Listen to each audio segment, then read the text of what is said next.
Namaste students, my name is Dr. Neeraj Dholia, Faculty of Agriculture and Veterinary Science, Jyoti Vidyapeeth, Women's University, Jaipur. So today we are going to discuss a practical session that is ELISA, immuno-linked immunosorbent, enzyme-linked immunosorbent assay.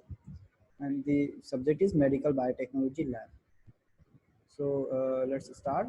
So enzyme-linked immunosorbent assay is used to detect analyte uh, in a liquid sample by a method that continues to use liquid reagents during the analysis.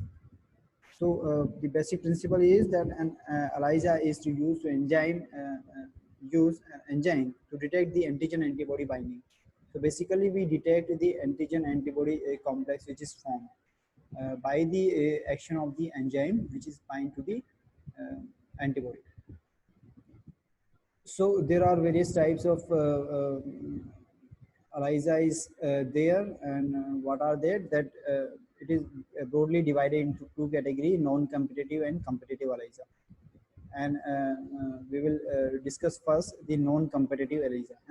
And in this non-competitive ELISA, three types of subtypes of their ELISA is there. That is indirect, direct, and sandwich ELISA. So in the indirect ELISA, uh, we detect the presence of the serum antibody not directly but using a secondary antibody. Okay, so in this ELISA, the antigen is coated into the plate, and then we use the serum sample or the sample from the patient which may have the antibody for this specific antigen. Okay, so the antibody is or the sample is allowed to bind there, and after that we will use a secondary antibody that is conjugated with the enzyme. Okay, so because of we are using the second antibody, and the detection is through the second antibody, so it is the indirect ELISA. Okay, when we directly report the presence of antigen antibody complex using the primary antibody, not the second antibody, then it is the direct ELISA.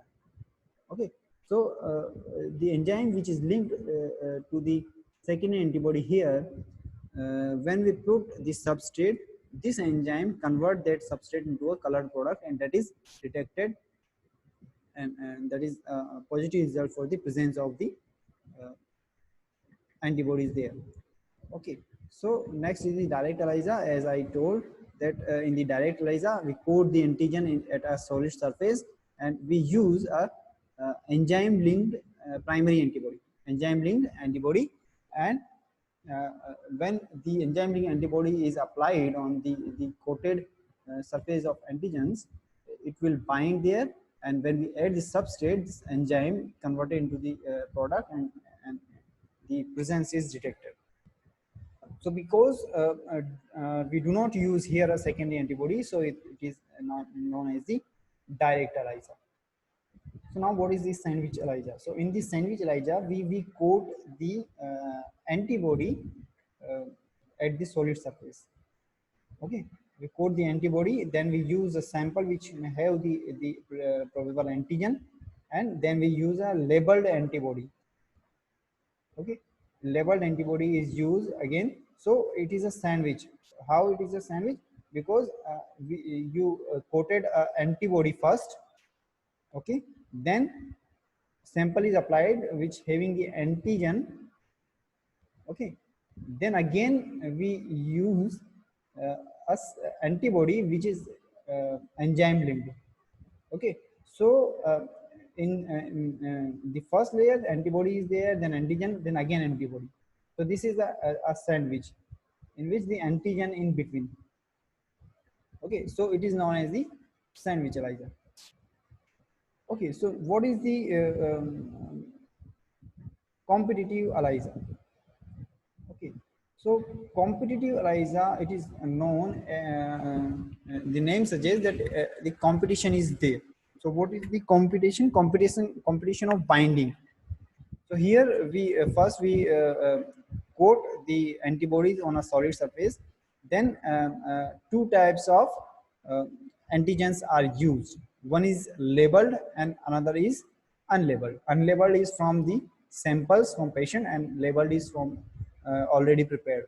So here the color which is produced by the action of the enzyme is inversely proportional to the amount of antigen.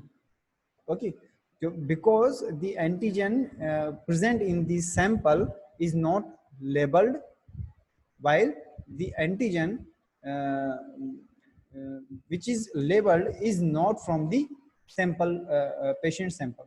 Okay, so the competition is there for binding between the labeled and unlabeled antigens. Okay, so the concentration of the color is inversely proportional to the antigen which is present in the sample.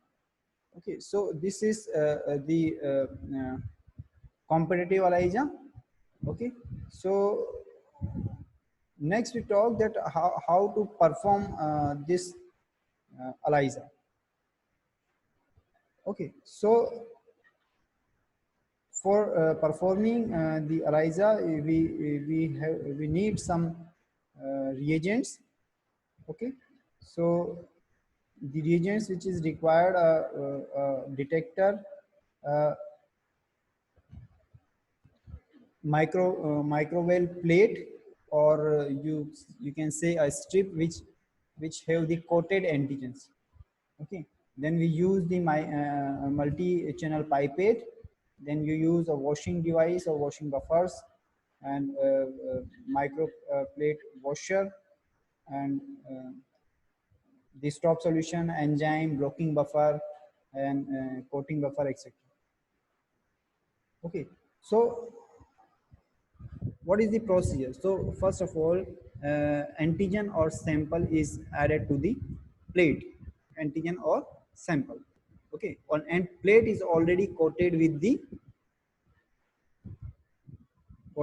antibody or antigen as per the availability, that is it is direct or indirect ELISA. Then we use a blocking buffer which restricts the unwanted or unwanted bindings. Okay, then we use a primary antibody.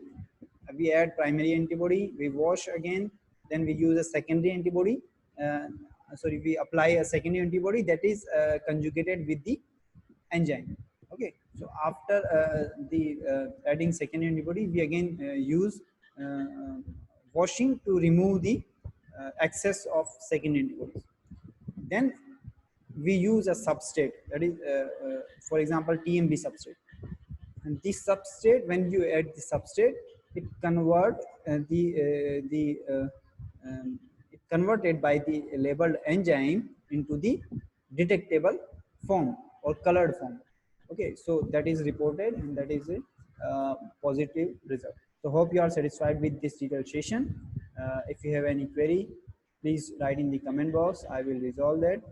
And this session is powered by Digital Version 2, Jyoti Vidyapeeth Women's University, Jaipur. Thank you.